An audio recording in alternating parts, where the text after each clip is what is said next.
যার জন্য সিন্নি খাইলে মোল্লা চিনলে না। আপনারা 15-30 বছরে বেঁচে এই পর্যন্ত রাজনীতিকে নিয়ে এসেছেন, তার পিছনে দেশ নেত্রী বেগম খালেদা জিয়া। আমরা কিছু মুক্তিযোদ্ধা যারা জীবিত আছি তাদেরকে আজকে সমাজে প্রশ্ন করতে হয়।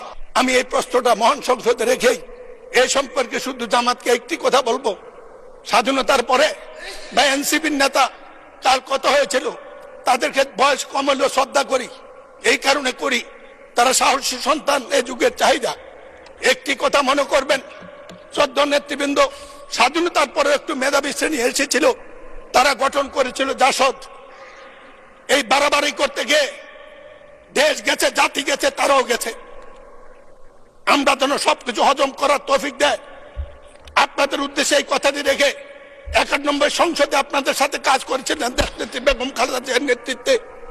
আপনারা যখন প্রশ্ন করেন মনে হয় এই দেশে 15 বছর 20 বছর বিএনপি ছিল না। দেশনেত্রী বেগম খালেদা জিয়া জাতি, দেশ, মানুষের বিরোধী দলের অনেক বিরোধ অপেক্ষা করে জামাতের সাথে একসাথে কাজ করার জন্য আমরা অনেকে না চাইলেও বাধ্য করেছিল।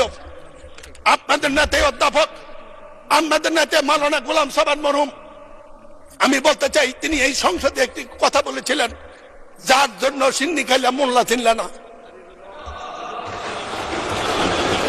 আপনারা 15-30 বছরে বেঁচে এই পর্যন্ত রাজনীতিকে নিয়ে এসেছেন, তার পিছনে দেশ নেত্রী বেগম খালেদা জিয়া।